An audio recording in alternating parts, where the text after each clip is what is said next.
السلام علیکم۔ Asia 41 news کے ساتھ میں ہوں آپ کی میزبان امنا عباس۔ خبر شامل کرتے ہیں جھنگ سے۔ ہمارے بیورو چیف رانا محمد شاہد کے مطابق ضلعی انتظامیہ کی جانب سے دریائے چناب میں پانی کی بڑھتی ہوئی صورتحال کے پیش نظر فلڈ ریلیف کیمپ قائم کر دیے گئے۔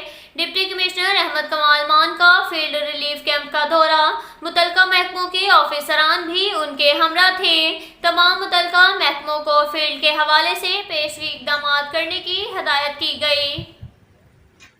اس کے ساتھ ساتھ ایک اور خبر شامل کرتے ہیں جھنگ سے۔ ہمارے بیورو چیف رانا محمد شاہد کے مطابق ضلعی انتظامیہ اور ڈسٹرکٹ پولیس عاشورہ پر امن برقرار رکھنے کے لیے پرعزم امن کمیٹی اجلاس میں بھائی چارے کی فضا برقرار رکھنے کے لیے تمام سٹیک ہولڈر کا تعاون جاری رکھنے پر اتفاق کیا گیا۔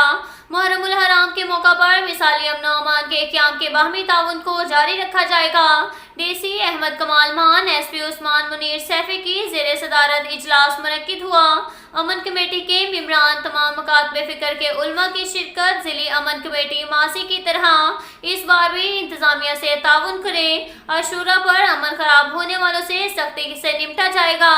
ضلع میں مثالی امن و امان کی روایت برقرار رکھیں گے۔ روٹ پر تمام انتظامات یکم محرم تک مکمل کر لیے جائیں گے۔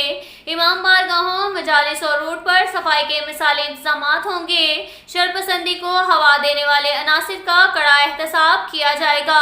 جلوس و مجالس کی سیکیورٹی کے لیے فول پروف انتظامات کیے گئے ہیں۔ اجلاس میں ملک کی تعمیر و ترقی، امن و امان کے لیے بھی دعا کی جائے گی۔ اب تک کے لیے اتنا ہی کافی ہے۔ ملتے ہیں اگلے بلیٹن میں، ہمارے ساتھ رہیے گا۔ اللہ حافظ۔